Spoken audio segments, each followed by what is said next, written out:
Also coming up tonight, police in the Upper East region arrest one person following the interception of a consignment of bullets heading to Baku in the Upper East region.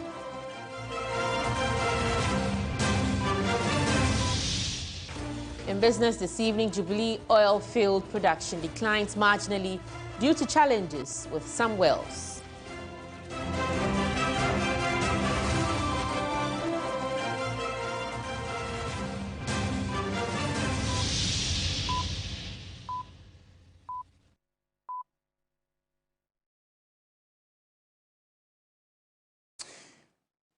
We've got details of all these stories, plus many more coming up in the next 60 minutes. Remember, we're streaming live on Facebook. We're also live on your DSTV channel 279. You can join us with your views, comments, and suggestions on any of our top stories this hour. Feel free to visit any of our social media pages on Facebook and on X. Let's settle for the details. Now, the National Election Security Task Force has assured that it will not allow miscreants to disrupt the peace of the country during or after the December 7 elections.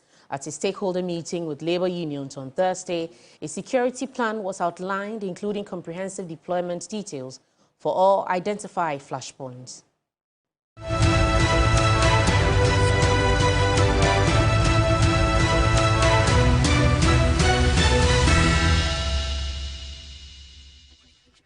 The Security Task Force held the meeting with Labour at the newly built press centre, which will be used to facilitate all media briefings during the elections. The Inspector General of Police, Dr. George Akufudampari, indicated that the security forces will ensure Ghana's democracy is safeguarded. For this election and beyond, the blueprint we have developed for the first time in the history of this country to mainstream election security into the totality of security arrangement and make election security a process and not an event, we have 30 years from now in mind. Members of the Election Security Task Force took turns to warn against any attempt to disrupt the peace of the country. We will not allow miscreants to come and disturb our peace.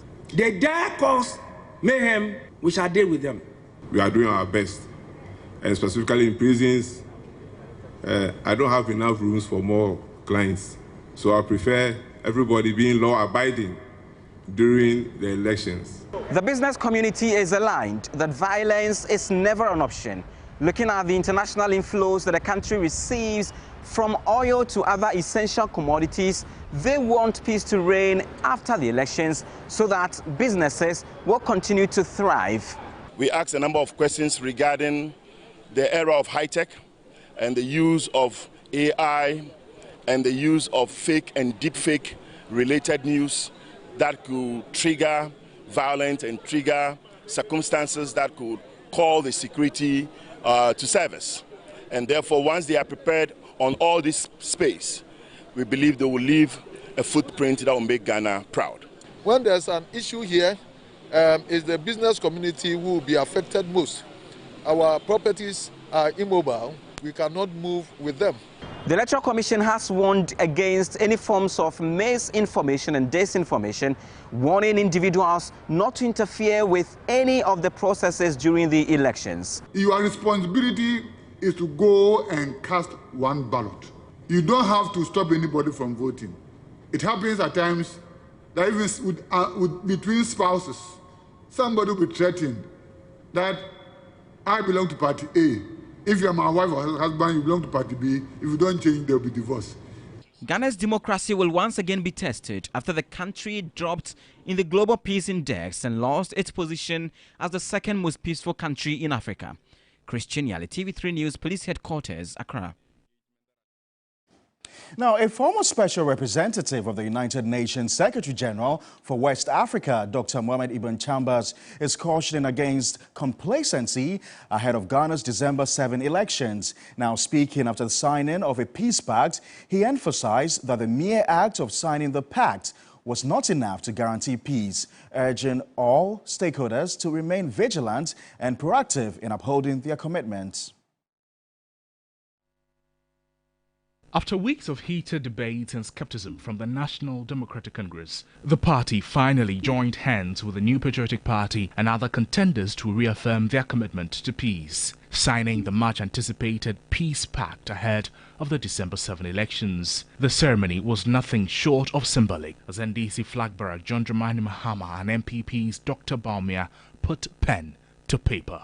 Speaking at the event, spearheaded by the National Peace Council and IDEC, flag-bearer of the National Democratic Congress reiterated his party's commitment to a peaceful election, but emphasized the need for trust in the process. We in the NDC remain eternally committed to the building of a peaceful and prosperous country. However, it is all well and good for us to commit to peace and recite beautiful platitudes. All the efforts at building peace before, during, and after the 2024 elections would come to naught or be undermined if there is mistrust and insincerity on the part of those in authority. He called on stakeholders to match their words with actions, calling for impartiality from institutions to ensure a peaceful environment for voters. There is reason to be concerned that the signing of this pact, though well-intentioned, could amount to nothing if it is not followed by concrete actions to guarantee the peace by the stakeholders and government. Events and happenings during the last election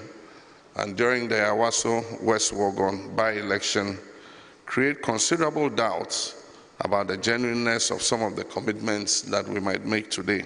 For his part, flag-bearer of the NPP, Dr. Bawumia, exuded confidence in Ghana's democratic process and peace. We have shown that it is possible to rise above our differences and unite. I am certain of two outcomes. Ghana will win and peace will reign. My plea to everybody involved in the electioneering process is to take responsibility for ensuring peace and harmony seriously, and to demonstrate that we are not reluctant Democrats. After the signing, Dr. Mohammed Ibn Chambers warned against complacency. The weight of the burden has shifted to the Electoral Commission, to the Ghana Police Service and supporting security agencies, party and other political activists, the media and the judiciary. There can be no complacency. Ghana's past successes are no guarantee or assurance of current or future performance. Nothing should be taken for granted. Let's now go on the phone lines and speak to the immediate past chairman of the National Peace Council, the Most Reverend Professor Emmanuel Asante. Thank you very much, sir, for your time. After all the talk back, the pushback, this has finally happened. Good news?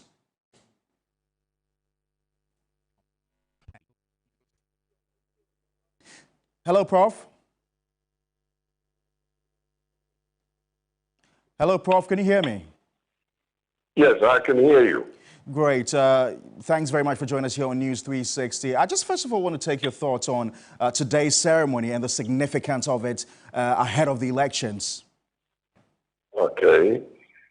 Well, as far as I'm concerned, getting your presidential aspirants to come together to sign an accord to promote peace is in itself a very good indication, at least psychologically.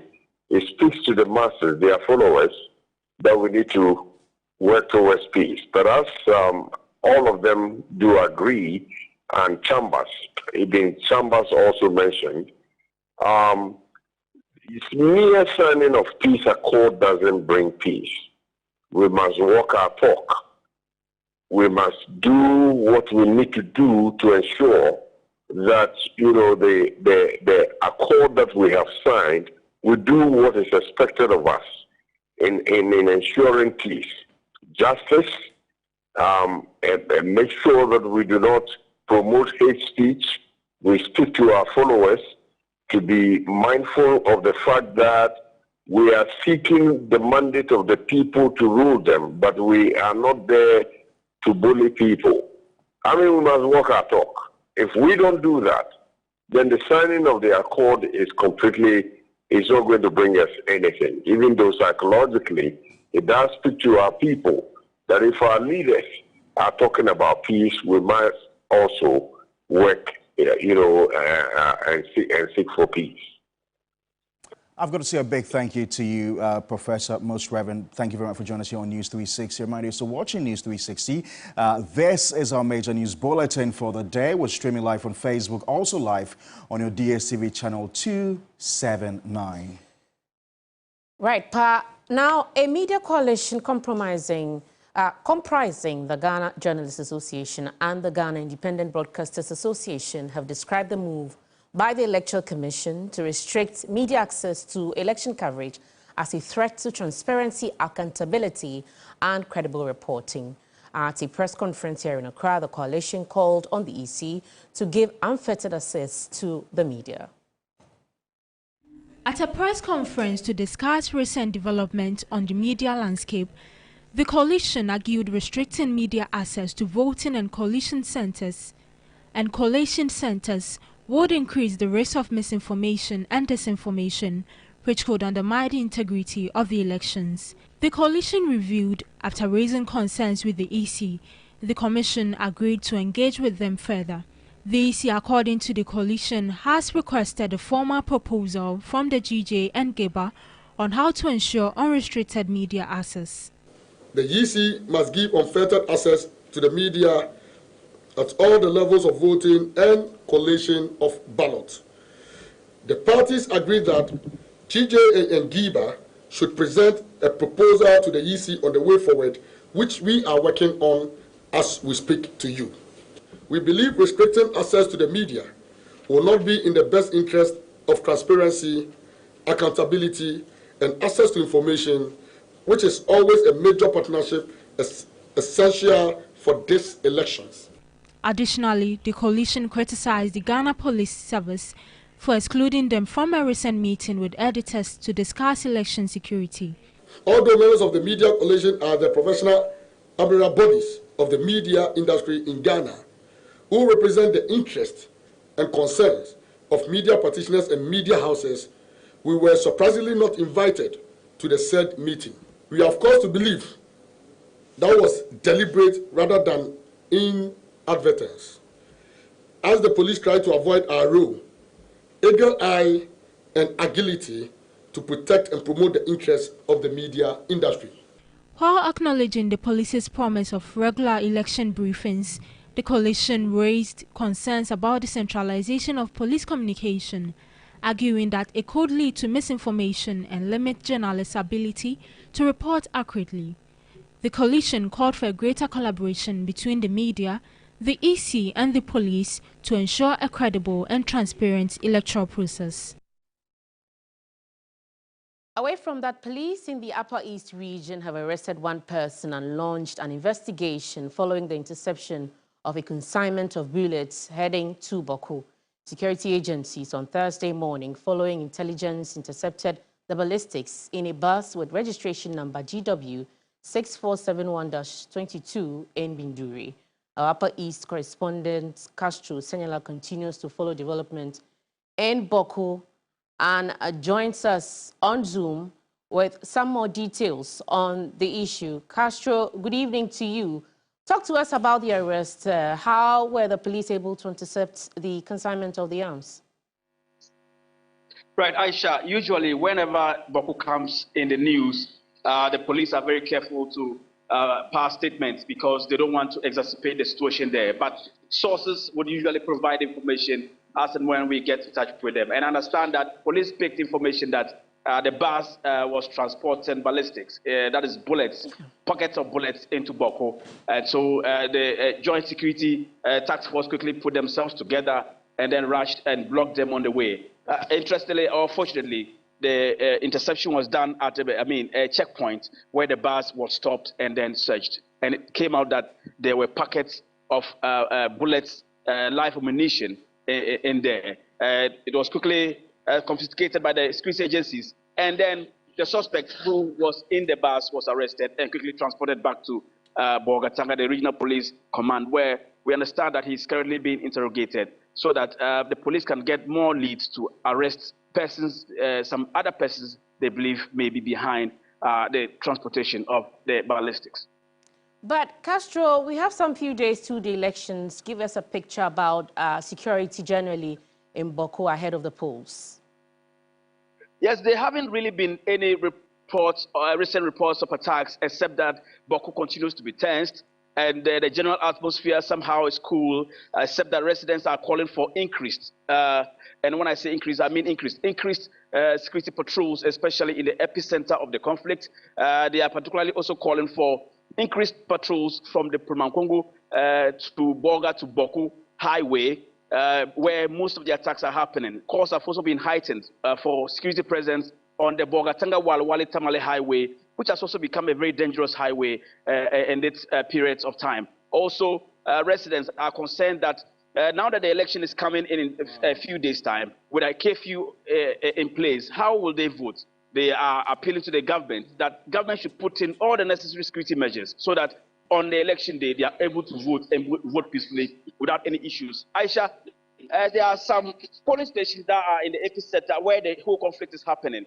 and so there are people who would want to go and vote in those areas. The fears are that if enough security measures are not put in place, people may be disenfranchised.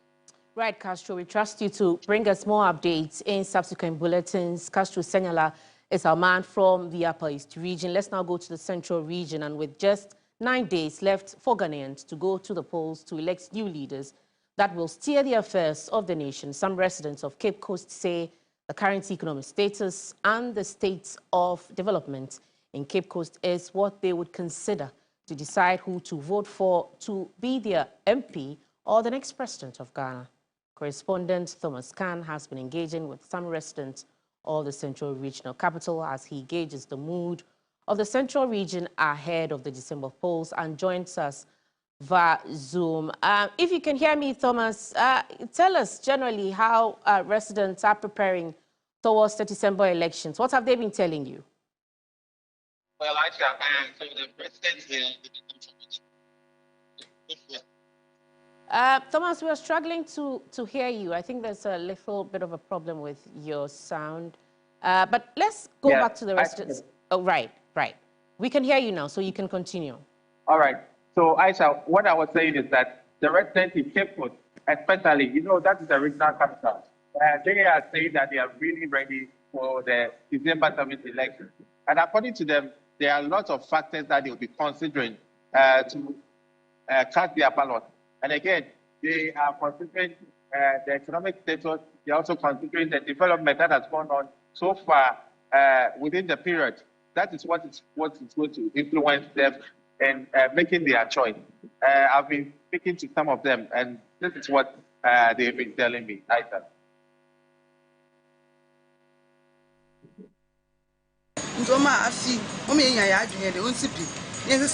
Let us come together for change. Cost of living during NDC's period was way better than now. But this year, in fact,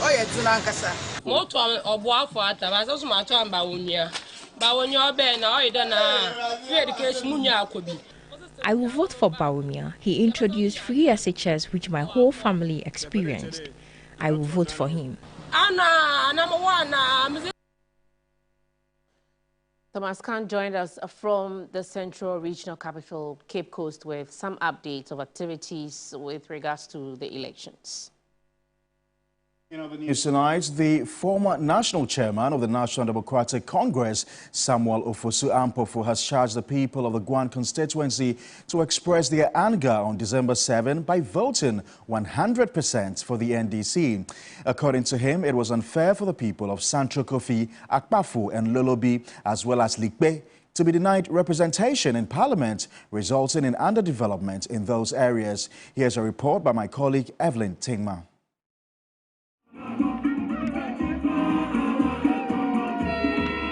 The former national chairman is with the NDC vice presidential candidate on a campaign tour in the OT region. addressing the people in Lipe, one of the areas that did not have a representation in Parliament in 2020, Samuel Ofosu Ampofo says there were conspiracies that were hatched to make sure the people of Guan do not get a representation in Parliament, and charge them to show their anger by voting massively for the NDC on December 7th. The anger of the people of Guan, Lolobi, Agbafo, Sancho Kofi, and Libe, are so angry that they will vote beyond 100%. So, when not the 1%, I don't accept it.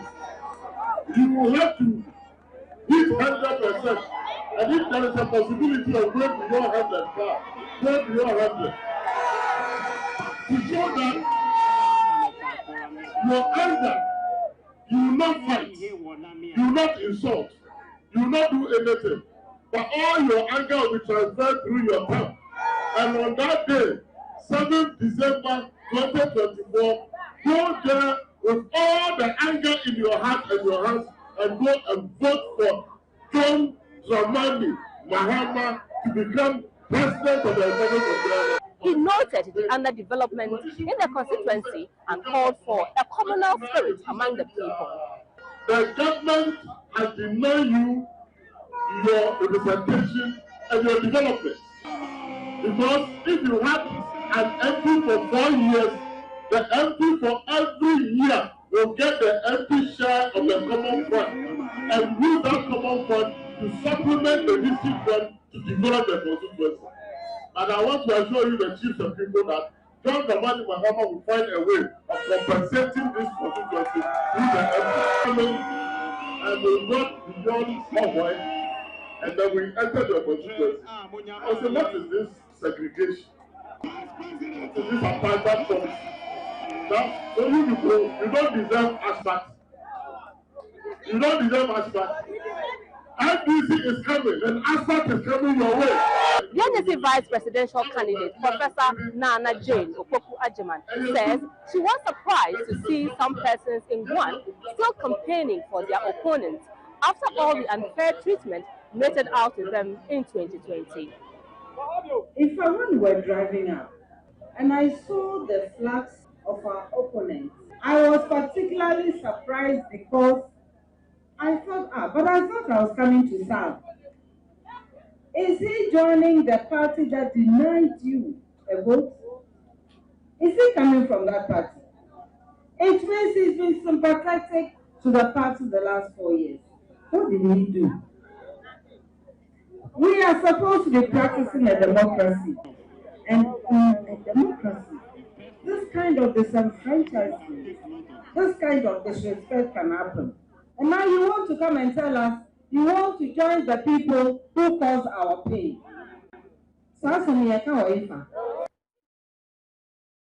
And now to the camp of the NPP. The vice presidential candidate of the New Patriotic Party has hinted of plans to position auto mechanics with skills to properly handle electric vehicles.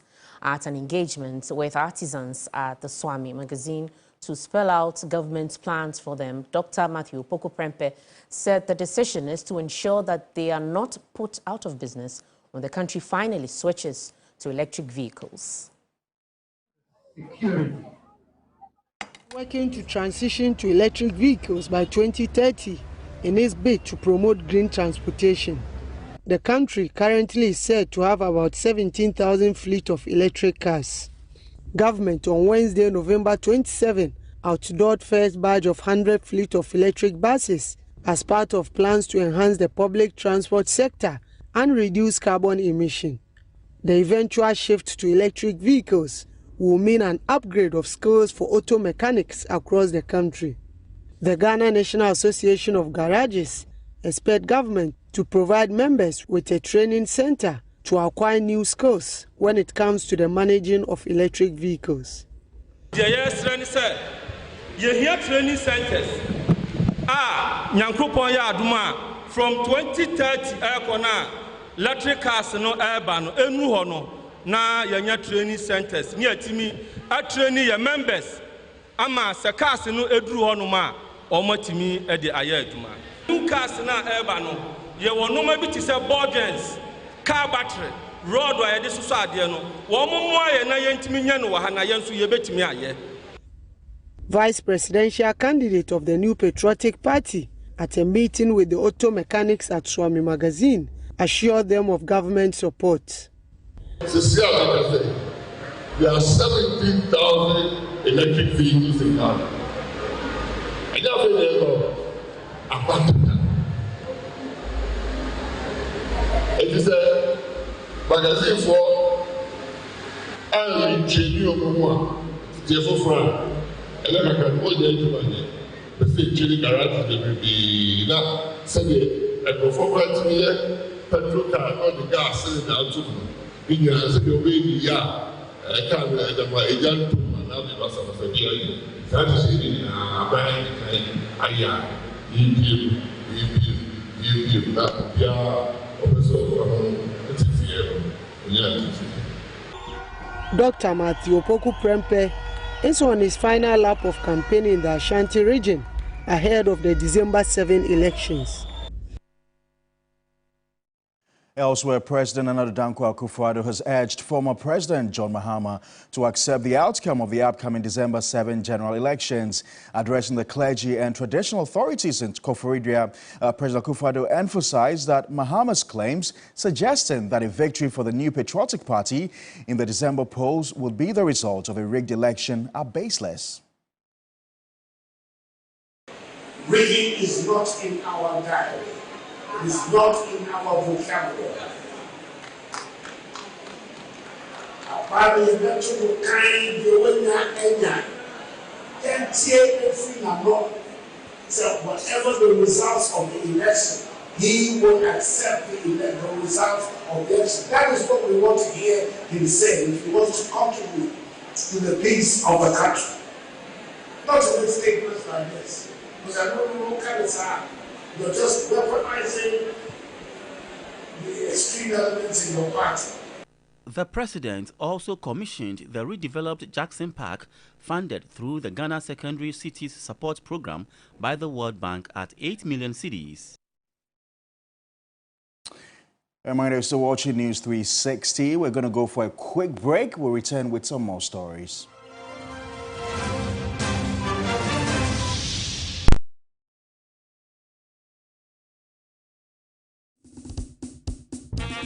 Papa Sammy, I beg if you find something small, give us. Bro Sammy, you see, no be say boys no want do nothing and just they rely on handouts. Jobs to no deal. I understand your hassle. Hope they come. John Mahama they come do the National Apprenticeship Program where he go sort you guys. Brother Sammy, wait till be that. John Mahama no say no be everybody way won't work for office. Like me. That one day is true. Under the National Apprenticeship Program, young men and women where they won't learn craft will be enrolled under the program and attached to a senior craftsman who will train them for free. I beg you, mechanic day inside. Me like this, I don't want to learn mechanical, but the course no. Mechanics day inside.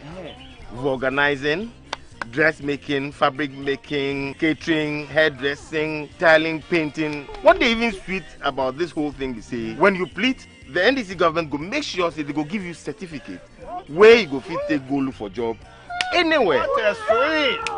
That's be one waffle. Another one waffle thing be say when you plead, the NDC government go set you up with startup capital and equipment to make sure you can start your own business. Wow! I dey go shopping my town wait 7 December. Vote for change. Vote for John Mahama and the NDC. You know, one bucket of Flamingo paint is equal to several buckets of any other paint brand on the market. Flamingo paint, superior durability, superior hiding, superior coverage. Flamingo paint, simply superior. You know, one bucket of Flamingo paint is equal to several buckets of any other paint brand on the market. Flamingo paint, superior durability, superior hiding, superior coverage. Flamingo paint, simply superior.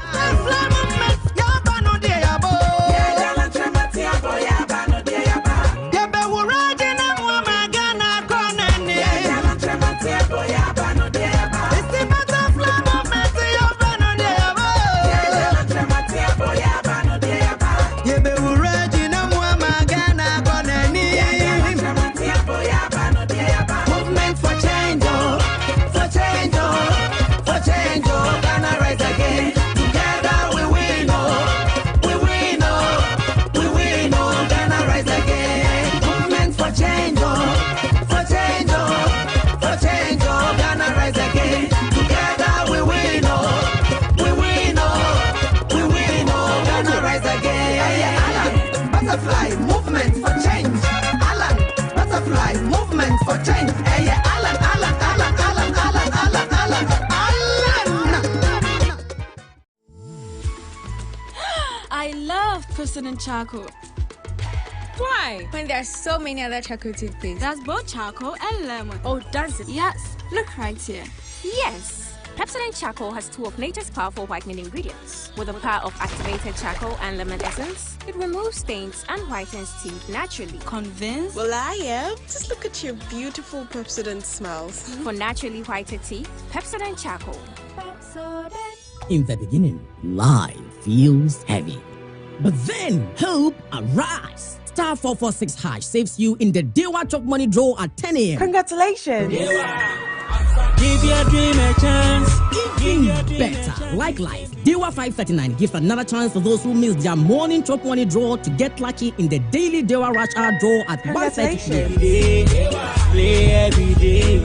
And you may draw no social life. Dial star 446 ash. Nika Dewa 539 direct lotto no. Let this 7 o'clock and you may be 24 hours, 3 daily draws at 10 a.m., 1:30 p.m. and 7 p.m. Dewa 539 is designed to save you in the moments that matter most. Play every day, win every day. Dewa. Muhammad once said, have you been offered a bribe before? as a human being, As a person? any human being in the world would have encountered, corruption in a way, one way or the other.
barrels per day by the end of October 2024, slightly down from the 90,000 barrels recorded in July.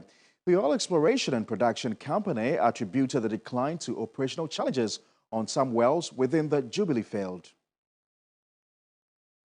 In the report, Tallow explained that production fell short of expectations due to the underperformance of J69P well, an issue previously flagged. The company also pointed to unplanned downtime at the Ghana Gas Company's onshore gas processing plant and reduced water injection caused by power outages as factors impacting production. Despite the setback, Tallow Oil expressed optimism that measures already implemented alongside ongoing production enhancement activities would help reverse the declines in the second half of 2024. Additionally, Tallow announced plans to deploy a 4D seismic program in Ghana starting January 2025.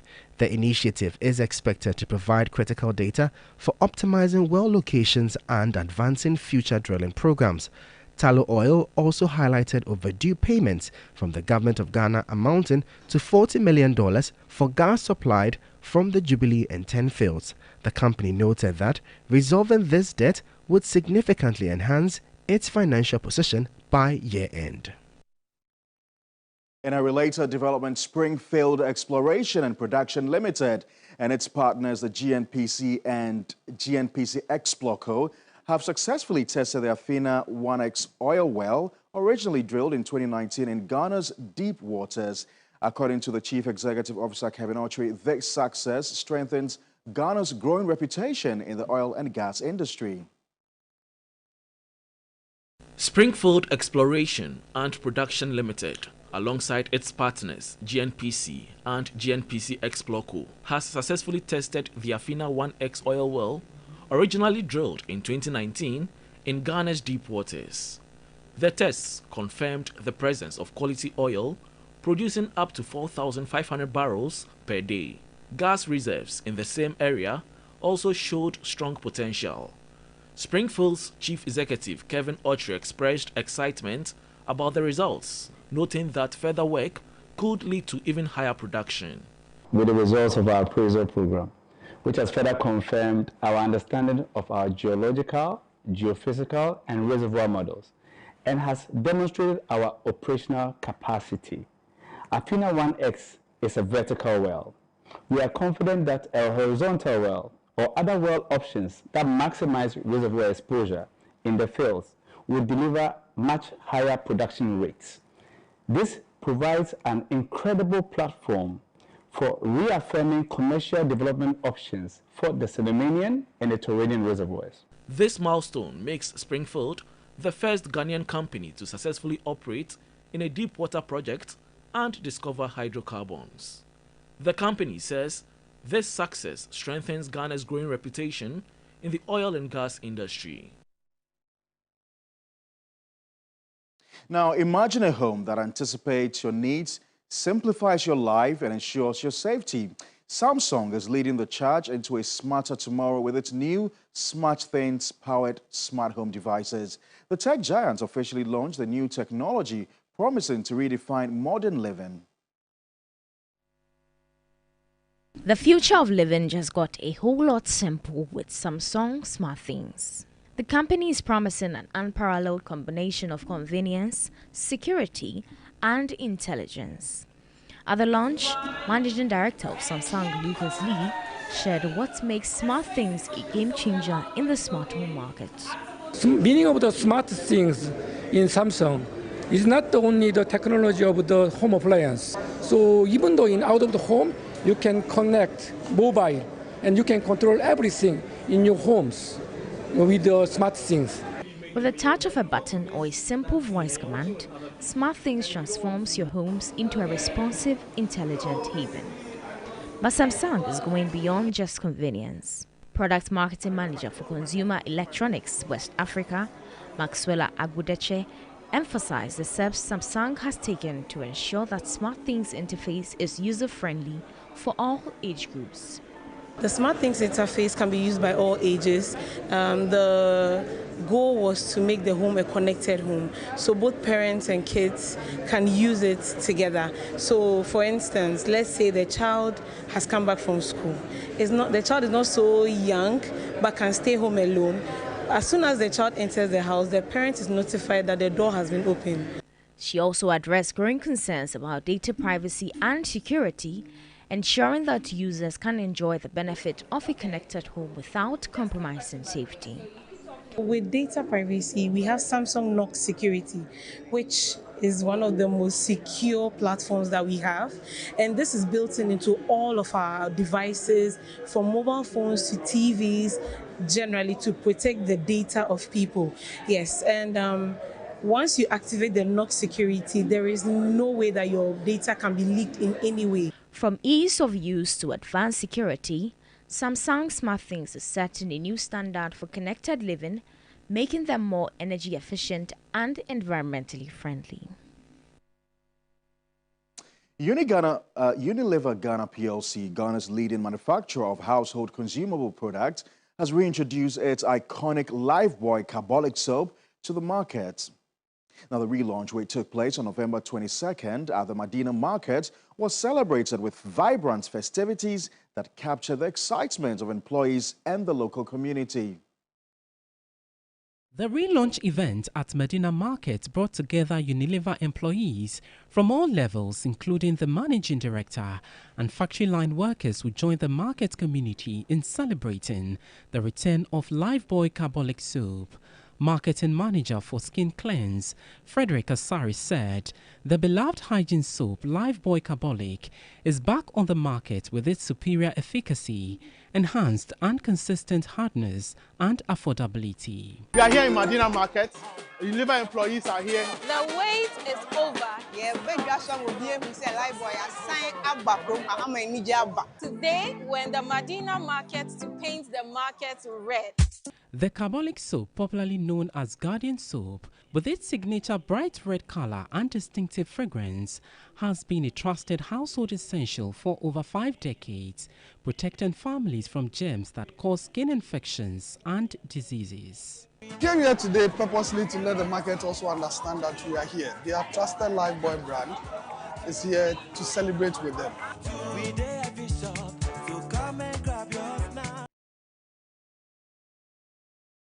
And that's all for the very latest in the world of business. For more business news stories, do well to visit our website on www.3news.com. My name is Pa Kwesi Asare.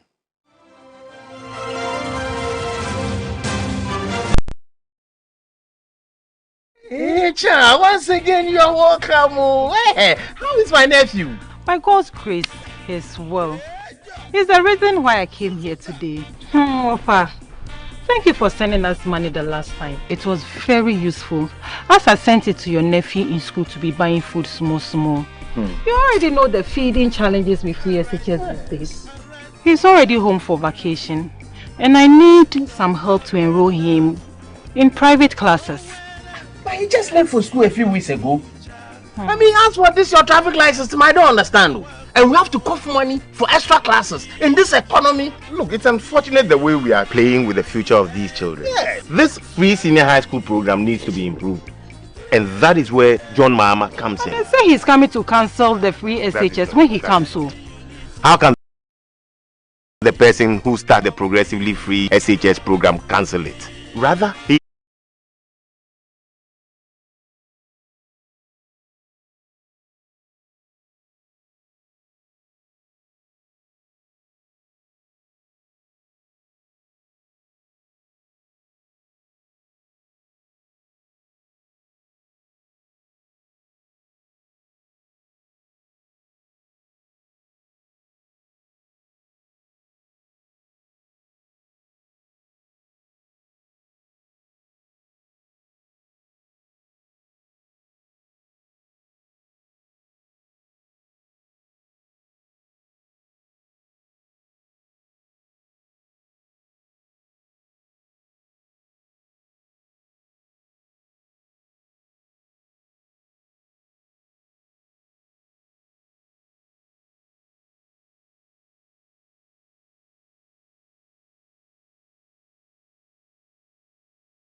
To the sports segment here on News 360. Ghana has dropped 4 places in November's FIFA rankings after the Black Stars failed to qualify for the 2025 Africa Cup of Nations.